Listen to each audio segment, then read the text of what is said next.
Taman sat on the examination table and tried not to fidget. The medical bay looked nothing like any hospital he had ever seen on Earth. The walls glowed with soft blue light, and strange instruments floated in the air around him. He could hear his own heartbeat in the silence. The alien doctor moved closer. Her name was Velmora, and she looked like she was made of living crystal. Light passed through her body in rainbow colors. She held a device that hummed quietly and pointed it at his chest. "Please remain still, human Timon," Velmora said. Her voice sounded like wind chimes. "This scanner will tell us about your internal biology. We must ensure you are healthy before you can enter Coalition space." Timon nodded. He had known this was coming. Every species that joined the Galactic Coalition had to go through medical quarantine first. It made sense. Nobody wanted to accidentally spread diseases across the stars. The scanner hummed louder. Velmora's crystalline face somehow managed to show confusion. She adjusted the device and scanned him again. The humming turned into a sharp beeping sound. "Is something wrong?" Taman asked. Velmora did not answer right away. She called to another medical officer across the room. This one looked like a floating jellyfish filled with orange gas. Its name was Bright Song at Dawn, though Taman still struggled to pronounce it correctly. "Look at these readings," Velmora said to her colleague. "The metallic contamination levels are extreme." Bright Song at Dawn floated closer and examined the scanner's display. Its entire body flashed red. "This is terrible. The human is severely poisoned. How is he still conscious?" Taman felt his stomach drop. "Poisoned? What are you talking about?" "Your blood," Velmora said, and her voice carried something that might have been pity. "It is saturated with iron. Heavy metal poisoning at these levels should have killed you days ago. Perhaps weeks. I'm so sorry, human Taman. We will do everything we can to save you." Behind Velmora, Taman could see other members of Earth's diplomatic team undergoing their own examinations. Jiwan, the combat medic, was arguing with her examiner. Doxu looked concerned as 3 different aliens surrounded him with scanning equipment. Wait, Taman said, holding up his hands.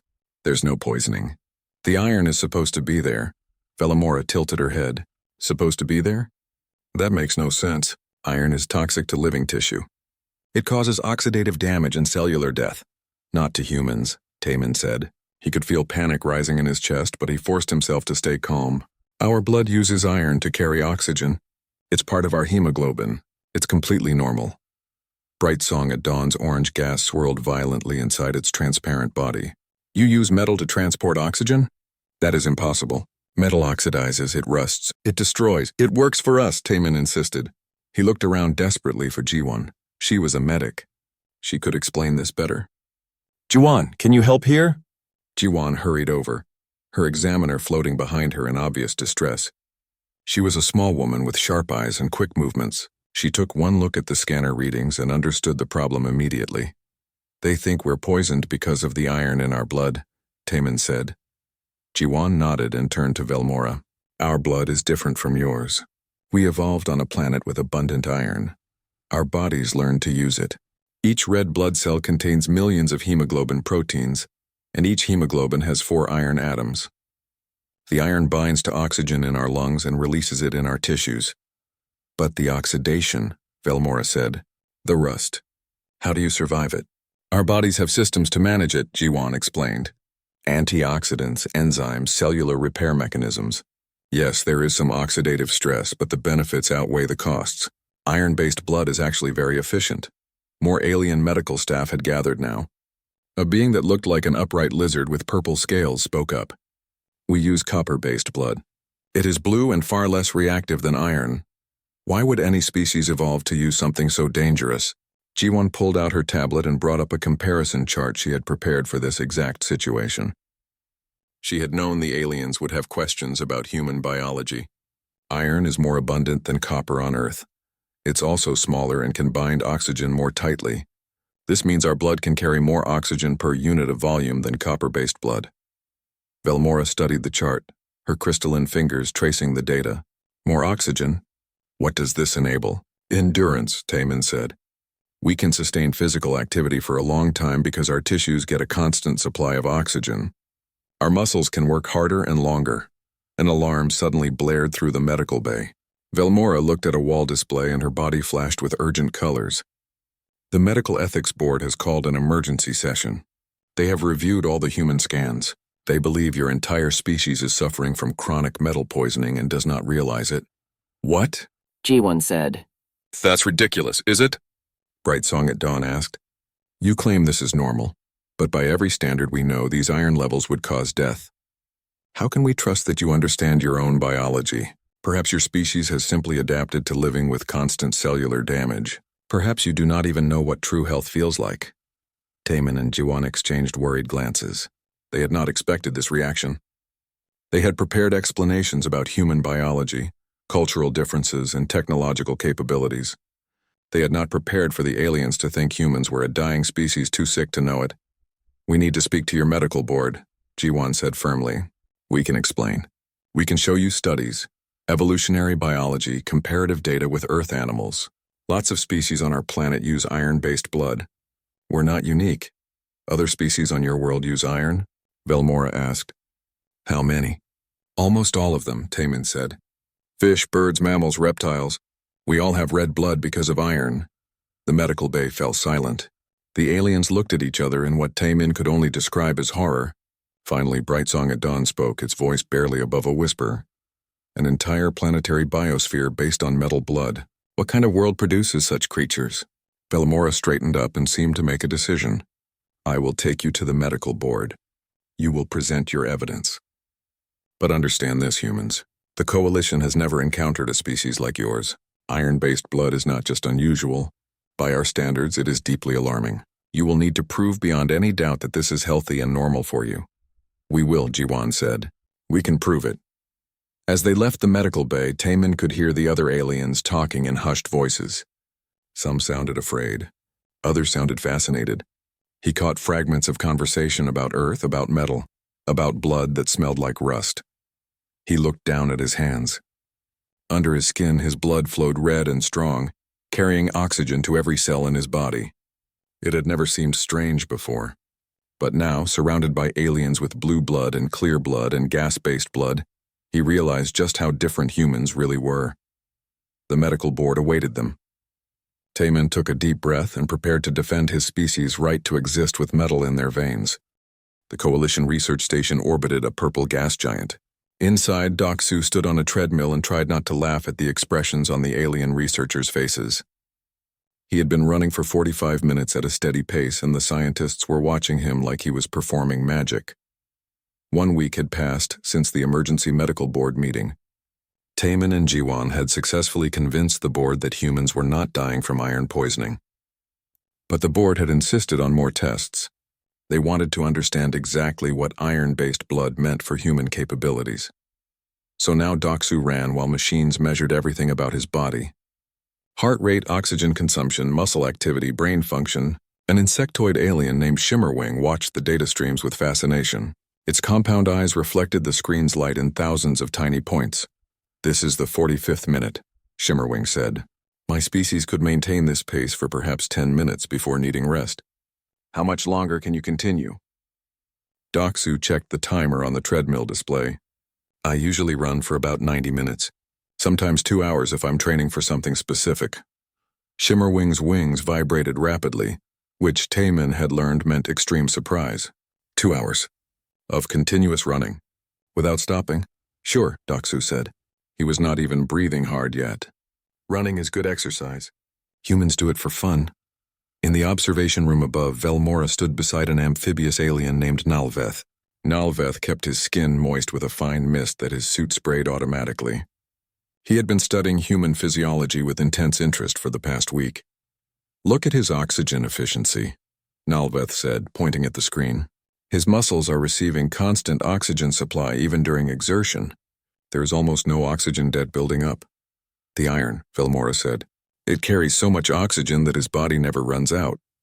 Exactly, Nalveth replied. Most species, including mine, can only perform intense activity in short bursts. Our blood cannot deliver oxygen fast enough to sustain long effort. We must stop and recover.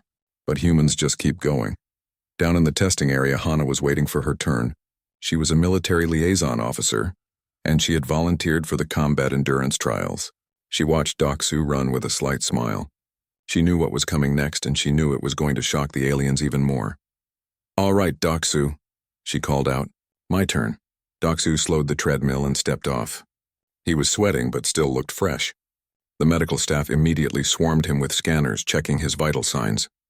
They seemed amazed that he was still healthy after running for so long. Hana stepped into the combat simulation room. It was a large space with holographic projectors and physical obstacles. Shimmerwing followed her carrying a data pad. "This test will measure combat endurance," Shimmerwing explained. "You will face simulated threats and must defend yourself. The test will continue until you are exhausted and request to stop. Most species last between 8 and 15 minutes. "Understood," Hana said. She stretched her arms and rolled her shoulders. "I'm ready." The simulation started. Holographic enemies appeared from all directions. Hana moved immediately, her body flowing from one defensive position to another. She struck, blocked, rolled, and struck again. Her movements were precise and controlled. 10 minutes passed. Shimmerwing made a note on the data pad. Hana showed no signs of slowing down. 20 minutes. Hana's breathing had increased, but her movements remained sharp. She adapted to the simulation's increasing difficulty without hesitation. 30 minutes. Shimmerwing's wings began vibrating again. This was already twice the normal duration. 45 minutes. Hana was sweating heavily now, but she kept fighting. The simulation threw everything at her, and she handled it all with steady determination. At the 60-minute mark, Shimmerwing called for a pause. "Stop, please stop the simulation." Hana lowered her hands and looked over at the insectoid alien. "Is something wrong? I can keep going." "That is what concerns me," Shimmerwing said quietly. "You can keep going." "How much longer?" Hana shrugged. "I've done 3-hour training sessions before. This isn't that hard yet." In the observation room, Naleveth turned to Velmora. "Did she just say 3 hours?" "She did," Velmora confirmed. Her crystalline body was pulsing with colors that indicated deep thought. "Shimmerwing, what are the military implications of this?" Shimmerwing's wings went still, which meant serious concern. If humans can fight for hours while other species can only fight for minutes, then humans have a significant tactical advantage. They can outlast any opponent simply by continuing when others must rest. Jiwon entered the observation room at that moment. She had been running additional blood analysis with the research team. "We have more data on the healing factor. Doksu, can you come up here?" Doksu joined them, still looking energetic despite his long run. Jiwon pulled up a series of images on the main display. "We gave Doksu a small cut on his arm yesterday," Jiwon explained. "A controlled injury for testing purposes. Look at the healing progression." The images showed a wound closing rapidly. New tissue formed at a pace that made the alien scientist lean forward in surprise. "This is accelerated footage?" Nalveth asked. "No," Jiwon said. "Real time. Human healing is fast because our blood delivers so much oxygen to the wound site. Oxygen is essential for cellular repair. More oxygen means faster healing." "How fast?" Vilmora asked. "A cut like this would be mostly healed in 2 to 3 days, Jiwon said. "A broken bone might take 6 to 8 weeks. More serious injuries take longer. But we still heal faster than most species we have studied so far." Shimmerwing was silent for a long moment. Then it spoke carefully. "Humans are endurance predators. This is the term you use, correct?" "Yes," Doksu said. "On Earth, humans evolved to hunt by chasing prey over long distances. We are not the fastest runners, but we can run longer than almost any other animal. We would follow prey for hours, sometimes days, until it collapsed from exhaustion.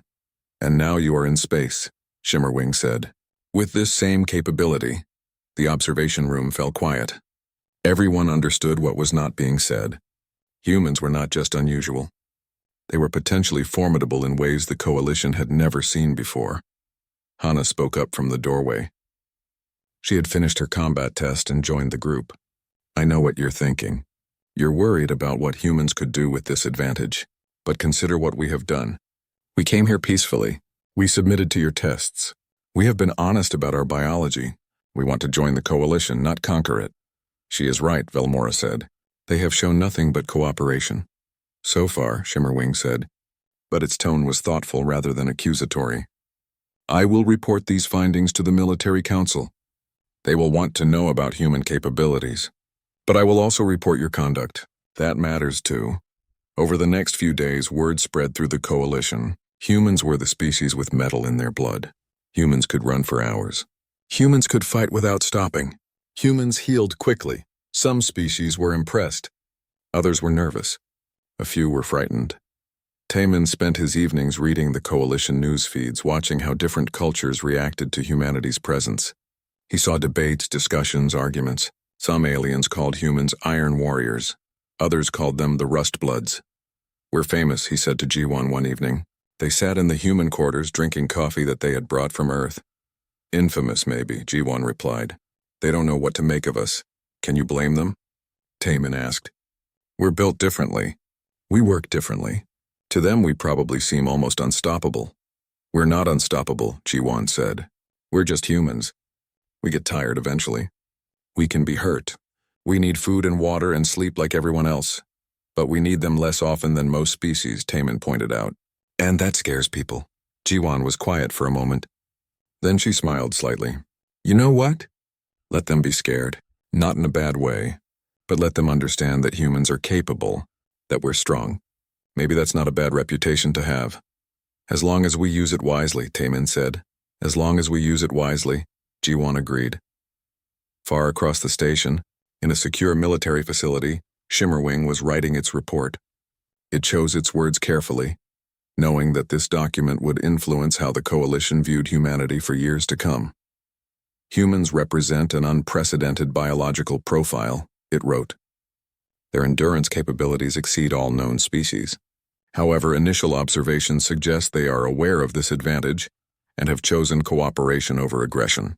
Recommend cautious integration with continued monitoring." Shimmerwing paused, then added one more line. "Note: humans refer to their blood as just the Ferrous. This suggests they view their capabilities as unremarkable.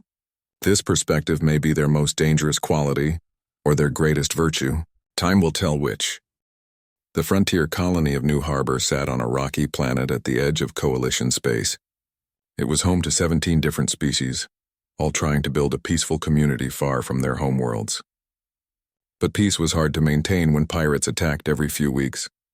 Hana stood on the colony's outer wall and watched the sun set over the red desert. She had arrived 3 days ago as a security consultant. The colony's defense force had requested human assistance after hearing about human endurance capabilities. They needed guards who could stay alert for long periods. Beside her, an alien named Kyung checked the wall's energy shields. Kyung was human too, an engineer who had been living at the colony for 2 months. He had taken a Korean name when he joined the colony's human community. His real name was complicated and hard for most aliens to pronounce. "The pirates usually attack at night," Kyung said. He pointed toward the distant mountains. "They come from that direction, moving fast. Most defenders can fight for maybe 30 minutes before they need to rest and rotate out. But the pirates know this. They time their attacks to exhaust the defenders." "How many human defenders are here?" Hana asked. "Just me until you arrived," Kyung said. "Now there's 2 of us. Mirai should arrive tomorrow. She's a tactical officer." Hana nodded. 3 humans would make a difference, but the colony needed more. She activated her comm unit and sent a message to the human diplomatic corps. They needed reinforcements. That night, the pirates came. Alarm sirens wailed across the colony. Hana grabbed her weapon and rushed to the wall. Kyung was already there, activating the defense systems. Below, colonists of various species ran to their assigned positions. The pirate ships descended from the dark sky, firing energy weapons at the shields. The shields held, but they would not last forever. The pirates knew this. They would keep attacking until the shields fell. Then they would land and raid the colony. "Defenders to positions," a voice called over the comm system. It belonged to the colony's security chief, an amphibious creature named Rock. "First rotation, you have the wall. Second rotation, prepare to replace them in 20 minutes. Hana took her position and began firing at the pirate ships. Her weapon was a standard Coalition energy rifle, and she used it with trained precision. Beside her, other defenders did the same. The wall lit up with weapons fire. 20 minutes passed. Around Hana, the first rotation defenders began to flag. They were breathing hard, their movements slower. This was normal. Most species could not maintain combat intensity for long.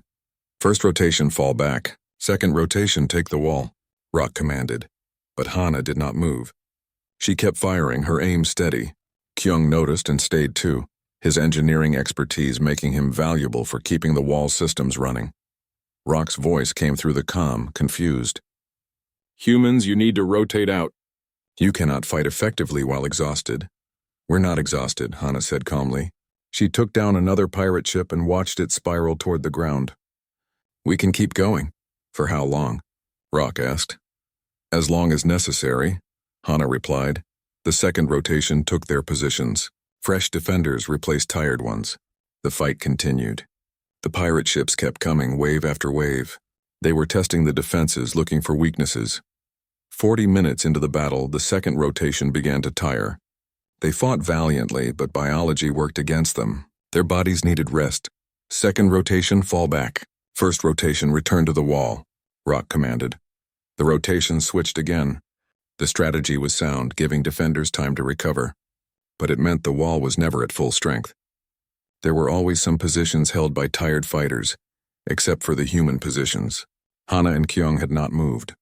They had been fighting for 40 minutes without pause, and they showed no signs of stopping. An insectoid defender named Click took a position near Hana. Click had been in the first rotation and was now returning for a second shift. Click's body language showed exhaustion. "How are you still fighting?" Click asked between shots. "You never left the wall." "Iron-based blood," Hana said simply. "High oxygen efficiency. We can sustain activity longer than most species." "How much longer?" Click asked. Hana did not answer because at that moment the pirates changed tactics. Instead of attacking with ships, they began landing troops on the ground beyond the walls. "The pirates were going to try a direct assault. Ground forces approaching," a lookout called. "Prepare for close combat." Rock's voice carried strain now.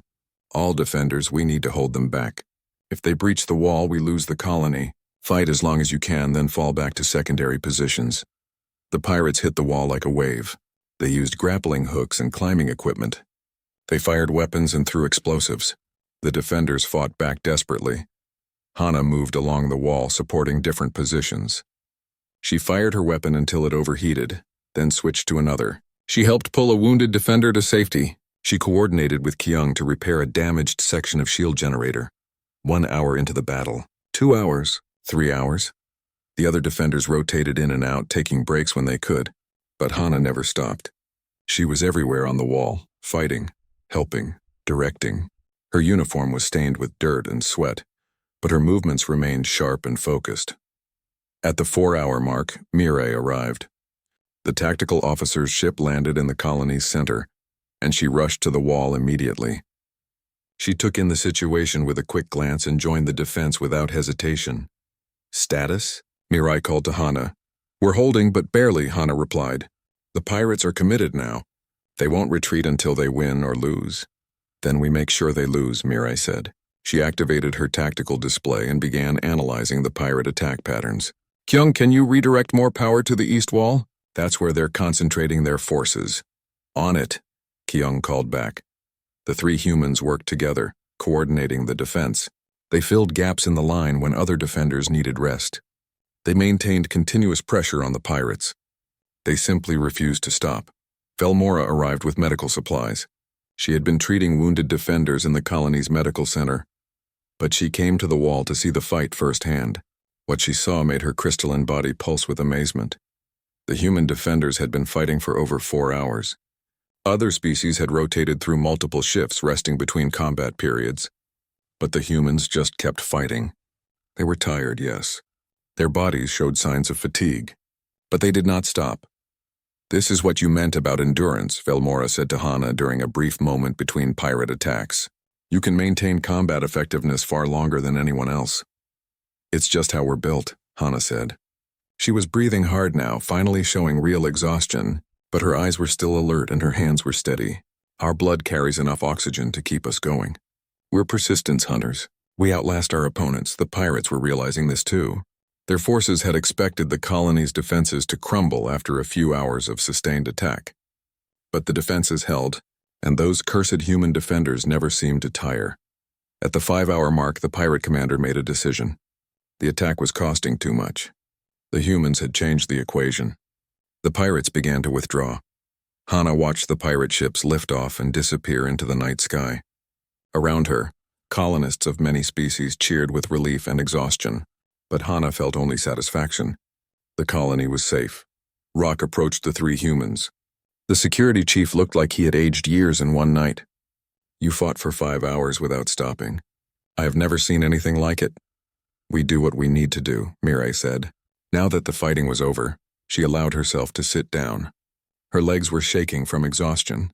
Is everyone all right? Some injuries, but no deaths, Rock said. Thanks to you. If you had not been here, the pirates would have breached the wall in the first hour. We could not have sustained the defense long enough. News of the battle spread quickly through Coalition space. A small human force had helped defend a colony against overwhelming pirate attack. They had fought for 5 continuous hours while other species could only manage 20 to 30 minutes at a time. The story grew with each retelling. Humans who never tired, warriors with iron in their veins who simply refused to stop. The Rustbloods who could outlast anyone. Some species began calling humans the galaxy's watchmen. Others called them endurance, predators. With a mixture of respect and concern, Kyung sat with Hana and Mirai after the battle, drinking water and resting finally. We made an impression tonight, he said. We did what was necessary, Hana replied. That's all. To us maybe, Mirai said. But to them, we just did the impossible. They're going to remember this, she was right. The Coalition would remember.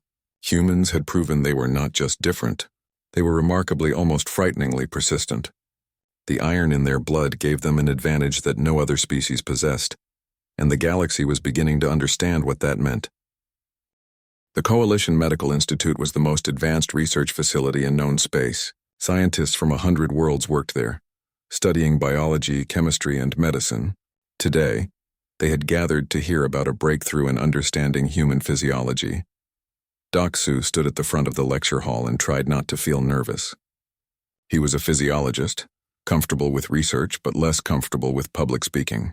Behind him, holographic displays showed complex diagrams of human cardiovascular systems. Thank you for coming, Doksu began. Over the past 4 months, we have been studying how iron-based blood affects human capabilities. What we have learned is remarkable. He activated the first display. It showed a human heart pumping blood through arteries and veins. The efficiency of iron as an oxygen carrier cannot be overstated. Iron atoms bind oxygen tightly in the lungs and release it precisely where needed in the body. This creates a highly efficient system. An alien in the front row raised a tentacle. We understand the oxygen transport, but what about the other effects? The rumors suggest humans have additional advantages. Yes, Doksu said. He pulled up a new image showing the human brain. Iron plays a crucial role in neural function. It helps create myelin, which insulates nerve cells and allows signals to travel faster. Humans have highly efficient nervous systems partly because of iron availability. Sunho, a biochemist, joined Doksu on the stage.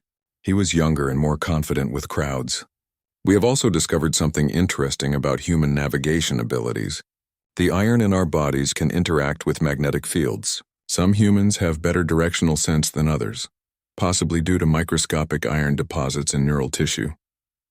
This caused murmuring in the audience. Many species relied on technology for navigation. The idea that humans might have built-in magnetic sensing was surprising. Jiwan was next.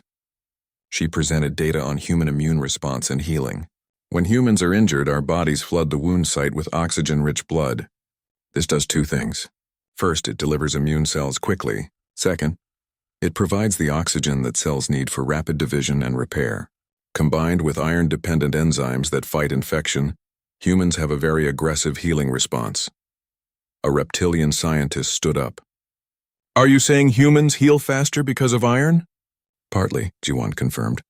Iron is essential for many cellular processes.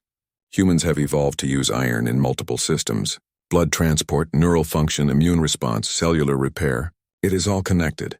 The lecture continued for 2 hours. Doksu, Sunho, and Jiwan presented study after study. Each one revealed another aspect of how iron shaped human biology. The audience listened with intense fascination. After the lecture, several alien scientists approached the humans with questions. Some wanted to collaborate on further research. Others asked about the possibility of iron supplementation for their own species.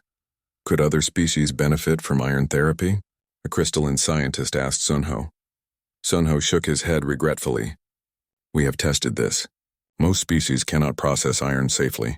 Your cellular chemistry is fundamentally different. Iron supplementation would cause poisoning, not benefits. This is why human biology is so unusual.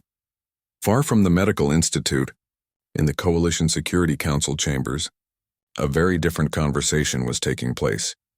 Yuna sat at the human delegation's table and faced the council members. She was a diplomat with decades of experience, but this was the most challenging negotiation of her career. The Security Council wanted answers about human military capabilities. Ambassador Yuna, the council chair, said, it was a floating being of pure energy, its voice emanating from nowhere and everywhere. We have read the reports from New Harbor Colony. 3 humans defended against pirate forces for 5 continuous hours. This represents a significant tactical advantage. It represents human biology, Yuna replied carefully. We cannot help how we evolved. A delegate from the crystalline hegemony spoke up. It was not Velmora, but someone more senior. No one blames humans for their biology, but we must consider the implications. If humans can fight for hours while other species fight for minutes, this changes military calculations throughout the coalition. Are you suggesting humans are a threat? Yuna asked directly. We are suggesting humans are a variable, another delegate said. This one was insectoid, possibly related to Shimmerwing, a powerful variable. The question is whether humans will use their advantages responsibly. Yuna had prepared for this. She activated a display showing human history. Humans have a complicated past.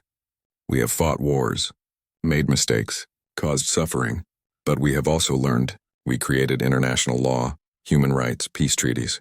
We learned to cooperate despite our differences. This is why we came to space seeking peace, not conquest.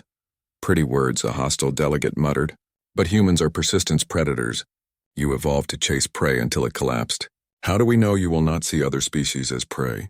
Yuna felt anger flash through her but kept her voice level. Because we also evolved empathy, cooperation, and ethics. Yes, ancient humans were hunters, but modern humans are so much more. We are scientists, artists, teachers, builders. We judge ourselves by our actions, not our ancestors. The council chair raised a glowing appendage. Ambassador Yuna raises valid points, but the council remains concerned. We propose a compromise. Humans will be welcomed into the coalition, but subject to monitoring. Human military forces will be limited in coalition space. Human settlements will report their populations and capabilities. That is not equality, Yuna said flatly. No other species faces such restrictions. No other species has iron-based blood, the crystalline delegate countered. This is not discrimination. This is acknowledgement of reality. Before Yuna could respond, the chamber doors opened. Velmora entered, moving quickly despite the formal setting. She approached the council chair. I apologize for the interruption, Velmora said, but I must speak on behalf of humanity. The council chair considered this. Dr. Velmora, you have spent considerable time studying humans. The council will hear your testimony. Velmora turned to address the entire chamber. I was the first to examine humans when they arrived. I was the first to see their iron-based blood and declare it poisonous. I was wrong, not just about the poison, but about humans themselves. She pulled up images from the New Harbor defense. I was there when humans defended the colony. I saw them fight for hours, but I also saw them protect aliens who had questioned their loyalty. I saw them risk their lives for species they barely knew. I saw restraint, not aggression. They have discipline, the hostile delegate said. That makes them more dangerous, not less. Or it makes them better allies, Velmora countered. Humans have power, yes, but they have chosen to use it for protection, not domination. They submitted to our medical examinations even though we treated them with suspicion. They have answered every question, provided every piece of data we requested. They have been honest about their capabilities. Does this sound like a species planning conquest? The chamber fell silent. Velmora's words carried weight because she was not human. She had no reason to defend them except truth. The council chair dimmed slightly, which indicated deep thought. Dr. Velmora makes compelling points. Are there other testimonies? Rock, the security chief from New Harbor, stepped forward. He had come to the council specifically for this. Humans saved my colony. They could have demanded payment, political favors, or territorial concessions. They asked for nothing except the chance to help. This is not the behavior of predators seeing prey. More witnesses spoke. Scientists who had worked with humans, colonists who had been protected by them. Even Shimmerwing appeared via hologram to provide measured, careful testimony about human conduct during the research trials. Finally, the council chair spoke again. The council has heard compelling testimony. We propose a revised compromise. Humans will join the coalition as equals, but with a probationary period. During this time, humans will be assigned to peacekeeping and defense roles. They will prove their intentions through their actions. Una considered this. It was not perfect, but it was fair. How long is the probationary period? 5 standard years, the council chair said. After which the council will vote on full membership status. We accept, Una said. The decision was made. Humans would join the coalition, but they would be watched. Some species celebrated the decision. Others remained skeptical. A small group of extremists began organizing in secret, convinced that humans represented an existential threat. That evening, Una met with Velmora privately. They sat in a quiet garden aboard the coalition station, surrounded by plants from dozens of worlds. Thank you for speaking on our behalf, Una said. Velmora's crystalline body glowed softly in the garden light. I spoke the truth. Humans are unusual, but unusual is not evil. The galaxy needs to learn this. Some will never accept us, Una said. Some will never accept anyone different from themselves, Velmora replied. This is not unique to humans. Every species faces prejudice. But I have faith that humans will prove themselves. Your iron gives you endurance in more ways than one. Una smiled at that. The Ferrous makes us stubborn, you mean? Persistent, Velmora corrected gently. There is a difference. Stubbornness is refusing to change. The settlement on Koval 9 was supposed to be a symbol of cooperation. Humans and aliens living together on a resource-scarce world, proving that different species could share difficult environments. But 6 months after first contact, everything went wrong. The earthquake hit without warning. It measured 8.5 on the standard scale, powerful enough to crack buildings and rupture underground water systems. Within minutes, the settlement was in crisis. Power failed. Communications went down. Fires broke out in the industrial district. Taemin was in the science center when the ground started shaking. He grabbed a door frame and held on while equipment crashed around him. When the shaking stopped, he immediately began checking on his team. Everyone alive? He called out, voices answered in the darkness. Human and alien scientists confirming they had survived. But survival was just the first challenge. Now they had to rescue others and prevent more deaths. Taemin activated his emergency comm unit. It had its own power supply and could reach nearby units. This is Taemin. Science Center team is safe. Deploying to assist rescue operations. All human personnel respond. Responses came in quickly. Jiwon was already organizing medical triage at the hospital. Doksu was trapped under debris but uninjured. Hana and her security team were helping evacuate a collapsed residential building. Mirai was trying to restore communications, but the voice that surprised Taemin was Bora. She was a crisis negotiator who had arrived just 2 weeks earlier to help mediate some minor disputes between human and alien residents. Now she was at the settlement's administration center, coordinating the emergency response. All rescue teams, this is Bora. Her voice came through the comm. We have multiple buildings collapsed, fires in 3 districts, and our water supply is contaminated. Priority 1 is getting people out of collapsed structures. Priority 2 is medical care. Priority 3 is fire suppression. Taemin grabbed a rescue kit and headed out. The streets were chaos. Aliens of many species wandered around in shock. Some were injured. Many were searching for family members. Taemin started directing people toward safe zones. An hour into the crisis, it became clear that this disaster would require days of constant work. Most alien species could work in intense bursts but needed regular rest. Humans could work longer shifts, and right now that made all the difference. Jiwon set up a medical station in an open plaza. Injured aliens arrived in a steady stream. She worked on them one after another, treating wounds, stabilizing fractures, administering medication. Alien medical personnel worked beside her, but they had to rotate out every few hours. Jiwon kept going.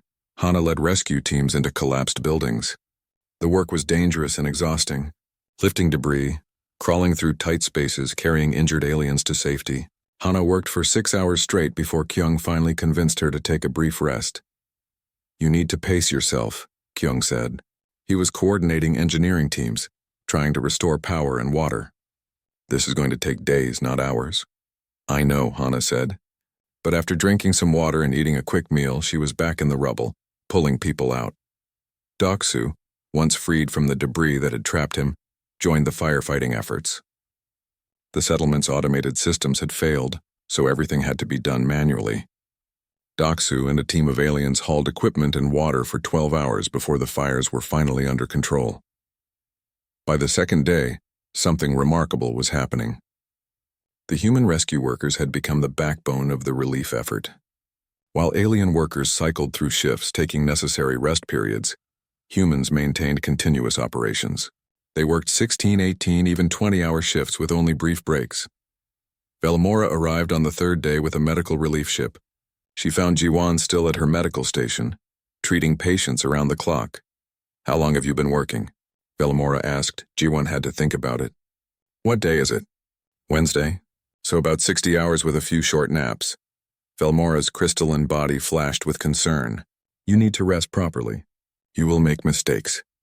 "I'll rest when everyone is safe," Jiwan said. She finished bandaging an alien's arm and moved to the next patient. There's still too much work to do. But Velmora noticed something. Despite the exhaustion, Jiwan's hands remained steady. Her diagnoses were accurate. She was tired, certainly, but she was still functioning at a high level. The iron in her blood kept oxygen flowing to her brain and muscles. On the fourth day, accusations began. An alien named Vorath from a species called the Collective Mind made a public broadcast. His people were a hive-minded species that valued unity above all else. They had always viewed humans with suspicion. "This disaster is suspicious," Vorath said in his broadcast. "It occurred shortly after humans arrived in significant numbers. Perhaps the earthquake was not natural. Perhaps the Iron Bloods caused this to make themselves appear heroic." The accusation was absurd. Earthquakes were geological events, not something anyone could create secretly. But fear and trauma made people vulnerable to conspiracy theories. Some aliens began whispering that maybe Vorath was right. Bora heard about the accusations and knew she had to act. She was exhausted from 4 days of crisis management, but she called for an emergency council meeting with the settlement's leadership. The meeting took place in a damaged but stable building. Leaders from 12 different species attended. Most of them had barely slept in 4 days. Tensions were high. Vorath presented his case. Humans have capabilities beyond any known species. They could have seismic technology we do not understand. This disaster allowed them to demonstrate their endurance and make themselves indispensable. "That's ridiculous," Taman said angrily. He had come directly from a rescue site, still covered in dust. "We've been working non-stop to save lives. How dare you suggest we caused this?" "You have benefited from it," Vorath insisted. "You have shown yourselves to be superior. This serves your political interests." Bora stood up. Her voice was hoarse from days of shouting orders and coordinating teams, but it carried authority. "If you want to question human motives, question me. I have been awake for 96 hours. I have made thousands of decisions. I have coordinated rescue operations, medical care, fire suppression, and resource distribution. I have done this without rest because people needed help." She looked directly at Vorath. "You ask if humans caused this disaster. I ask you, would any species cause a disaster that required them to work for 4 straight days to fix? Does that make sense to you?" Another leader, a reptilian elder named Skresh, spoke up. "I was trapped under rubble for 8 hours. Human rescue workers pulled me out. They did not ask my species or my opinion of humans. They just saved me. This is not the behavior of conspirators." More leaders shared similar stories. Humans had saved them, or their families, or their colleagues. The humans had worked tirelessly without asking for anything in return. But Vorath was not convinced. "You are all deceived. The Iron Bloods are dangerous. They will dominate us if we let them." "Then let them dominate disaster relief," Velmora said sharply. She had joined the meeting specifically to defend humans again. "I have watched humans for 6 months. I have studied them, worked with them, and been saved by them. They are not perfect, but they are not villains. They are just people trying to do good with the abilities they have." The meeting went on for 40 hours. Bora remained the entire time, negotiating between factions, addressing concerns, and refusing to let accusations stand unchallenged. Other species representatives had to rotate out for rest. Bora stayed. Finally, at the 40-hour mark, a compromise was reached. An independent coalition investigation team would study the earthquake's cause. In the meantime, The rescue operations would continue without political interference. As the meeting ended, Skresh approached Bora privately. "You negotiated for 40 hours without stopping. How is this possible?" Bora smiled tiredly. "It's just the Ferrous. Iron-based blood. It keeps oxygen flowing to my brain so I can keep thinking clearly." "Just the Ferrous," Skresh repeated slowly. "You say this as if it is nothing special. But to us it is extraordinary. The investigation took 2 weeks. The team used advanced seismic analysis, geological surveys, and historical data. Their conclusion was absolute. The earthquake was entirely natural. Tectonic activity had been building for years. Humans had nothing to do with it. Vorath and the collective mind refused to accept the findings. They withdrew from the settlement and began spreading anti-human propaganda across coalition space. But their influence was limited. Most species had seen humans at their best, not their worst. The settlement of Koval 9 was rebuilt over the following months. Humans and aliens worked together, and the bonds formed during the crisis grew stronger. The settlement became a model for cooperation. 6 months after the earthquake, the Coalition Security Council met to vote on permanent human membership. The probationary period was technically not over, but the Council agreed to vote early based on human conduct during multiple crises. Yuna stood before the Council once more. But this time she was not defending humanity. The evidence spoke for itself. "The Council has reviewed human actions over the past year," the Council chair announced. "Humans have served as defenders, rescuers, researchers, and peacemakers,